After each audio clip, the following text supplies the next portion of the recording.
How's it been, yeah? You know more than anyone, Pooja, how it's been.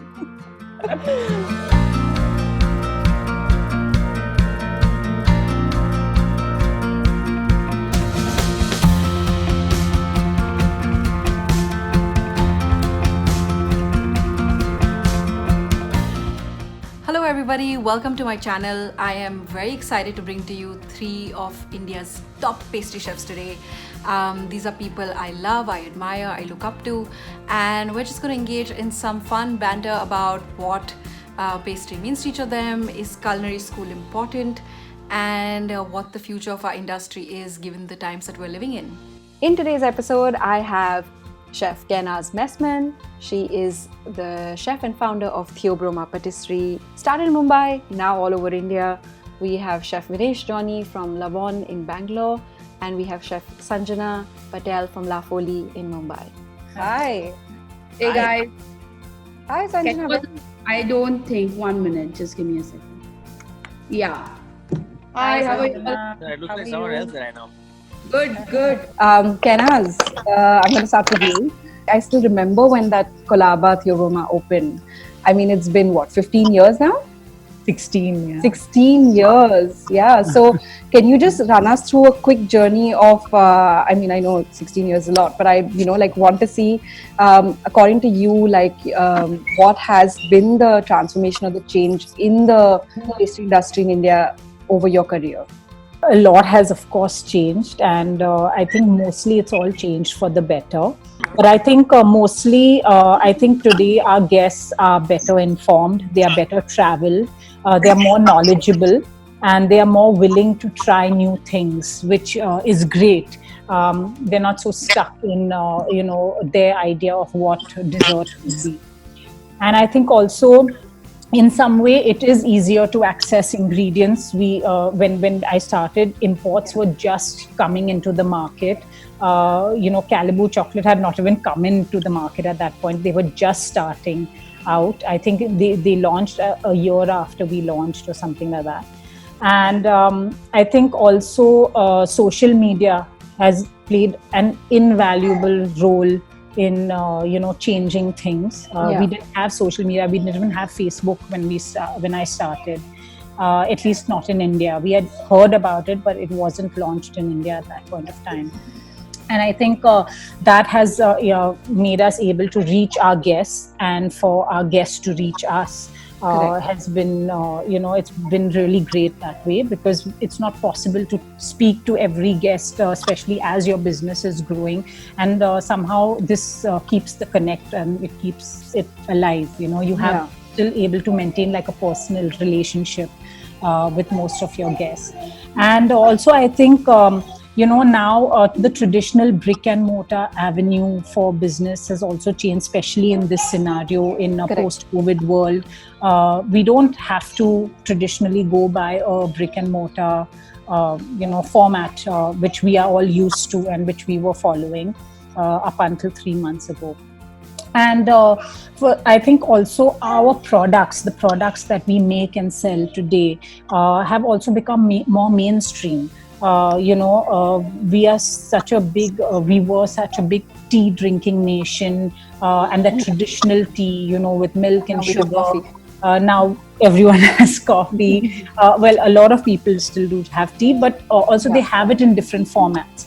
And also what they eat for breakfast is changing. So to pick up a croissant for breakfast along with your coffee, or picking up even a sandwich at the beginning of the day is not uncommon for the market that we are in. Correct. And so I think these have really been the main changes that I have noticed over the last 16 odd years. So Kainaz, you went to IHM, right? You went to school in IHM Bombay, yes. IHM Bombay. Started there, yeah. Started there. CLG.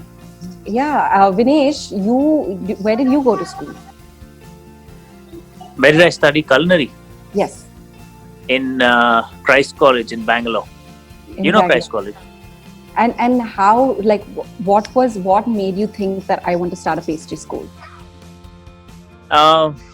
So I joined Christ College thinking that I want to become a cuisine chef.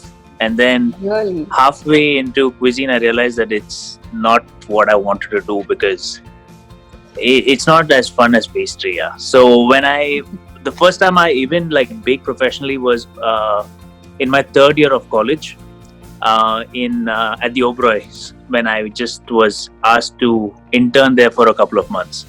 Until then, there is no romantic story where my grandma used to bake and all of that. So I'm so passionate about baking, like absolutely nothing. I was put in a bakery in the Oberoi's, and then 2 months of just making cookies and whatever I was asked to make. I realized that I wanted to do that. So when I went back to college and we were still doing, in IHM and hotel management colleges, what they teach you is very, very limited. But you're also seeing things that are at another level where, the hotels are doing some other stuff, but the school is doing something else. And I wanted to see if there was somewhere I could study something which was at that level. And at that point of time, there was nothing in India. And then when I did my research, is either going to Paris or, Australia and spending like 40 lakhs, which obviously I didn't have. So the idea was to start a school in India then. And then it took us 3 years from that point to open Lavonne. And now what is it like? How many years has it been now? 6? No, it's our 8th year on June 23rd. Oh, wow. And I know that the minute you announce a course, it's sold out. A lot of my babies at work come from Lavonne, so and they are, I saw one there. Yeah, one is here, one is here on Zoom as well. So that's incredible, and I visit Lavonne a lot, and every time this is a question that I'm asked a lot about pastry education in India, and I'm always like I haven't been to school here, but Lavonne that's my always I push everyone. Yeah, there. I keep thinking to myself, if you have the money to go to Paris, why not, right? You could go, and it's also an experience, and it's different compared to. But if it's only about learning the craft, you can learn it here also.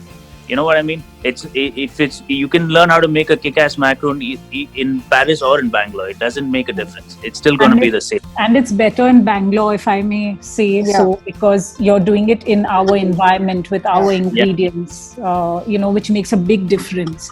One thing I've noticed about French recipes, for example, it's very hard to adapt them to the Indian environment because everything is based on the quality of the ingredient. And if you don't have that, then the recipe doesn't work.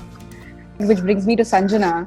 You also did trainings and work in Paris. And like Kainaz was saying, what has that transition been for you like? To study and work abroad and then come and try to recreate those experience in India? So I did my LCB just after my 10th. Once I finished my 10th, and it was 2006, and I had done the entire crash course, for 3 months, the 9-month program in 3 months in London.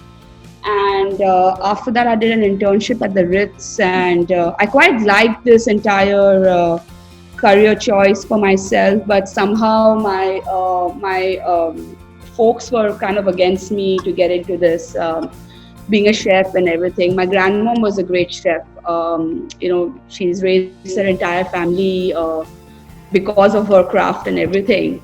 And so she was a good motivating factor, but somehow my folks were against it. So the closest I could get to food was to get into something around food. So I started doing, I went to pursue my food science, and I mastered myself in confectionery technology. So more got to do with candy craft and chocolate and making chocolate from bean to bar. And it took me to Germany for a while. I worked with Nestle for a bit. Didn't really enjoy that, and then I think had to take a stand. What I want to do, where I was in my career. So I had to kind of confront and say, okay, hey, I need to be abroad and pursue and do what calls me. Because what happened was I was at a point of time and I had kind of lost out on my creative skills with respect to baking and pastry, and so I thought, okay, I'll do Ferrandi, and I wanted to do something really traditionally in terms of a course which will allow me to get into maybe an internship or apprentice stage, and then climb the ladder post that. So I did all of that. my husband and I, we got married very, very young, 13 years ago. So he also lived abroad with me. He was in UK, I was in France, so it kind of worked together. But somehow he decided to come back in 2010, and for I think 2.5 years, I was struggling. We were struggling with this long distance relationship that we had, because we already had one, being in London and being in UK and being in France. So decided, okay, fine, let's take a plunge, let's come down to India. I think at that point of time you were existing, and I think Kainaz was there, and I always was inspired by you girls. I mean, what you guys are up to and how you guys are working around this field.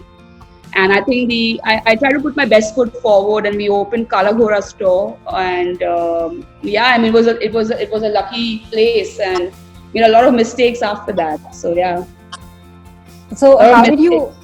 I mean that I eventually I one day want to write a book about all the mistakes. And I think that this makes us better and stronger, right? I mean, absolutely that's the only way to grow. Kainaz, I've read often that you said that you wanted to just start this small neighborhood bakery that was making mostly brownies and spreading joy, and today it's, I mean, how many stores do you have today? Like it's like how did that snowball? Like how did you get there? It was just organic, really, up to a certain point, at least till 2011. Till we got our first professional CEO. I think till then the growth was all organic.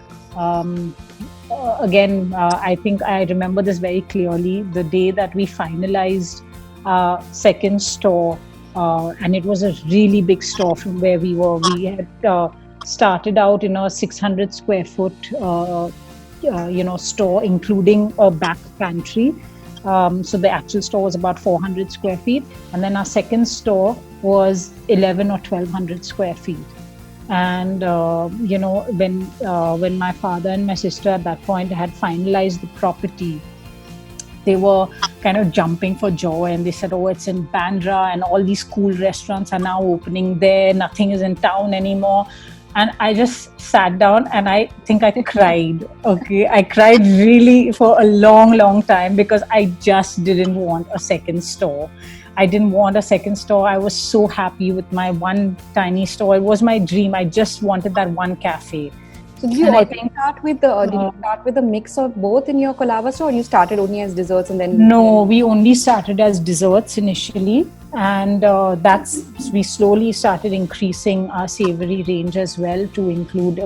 We hadn't even started with bread, or I think we had just one kind of bread at that point of time when we started. But it eventually worked out, and I think Yeah. So I mean that is like for me as well, like going from pastry and savory both, and now we've kind of cut off the entire savory arm as well. So it's been quite a journey, kind of understanding all of that. And Vinesh, for you as well at Lavonne, at the cafe, you guys have a great food menu. Whenever I go to Bangalore, I'm just at the cafe eating all the time. What is the plan for Lavonne as a school, as a cafe? Do you plan to expand? I know you wanted to do things in other cities. What is the plan for you now? When we started getting sold out for the entire year, that's when I was thinking, what should we do next? And for us, it's always, we've never been from the business background, so making those decisions on how to take it to the next level is always challenging. So I've had like multiple conversations with say Manu and you, and all of you are just trying to figure out what would be the right way to even like take some things up. And we, as much as we wanted to do it in other cities, and we've kept thinking that we should come to a Bombay or come to a Delhi, at the back of my mind I also wanted to only be in Bangalore. And I feel like right now we sort of have that clarity, saying that I don't think at this point of time we will ever go to other cities. We'll still be just one school. Maybe we'll make the classrooms bigger, but we don't see ourselves growing to other cities at all. I don't know. You don't want to miss part 2 of this conversation. Baking a cake at home, and then thinking that you want to become a pastry chef, and then when you come here and 8 o'clock is 8 o'clock at Lavonne, it's not even 8:02. Your chef there would tell you that. Do you need to go to culinary school to be a pastry chef? So I'd like each of you to just give me your take on it.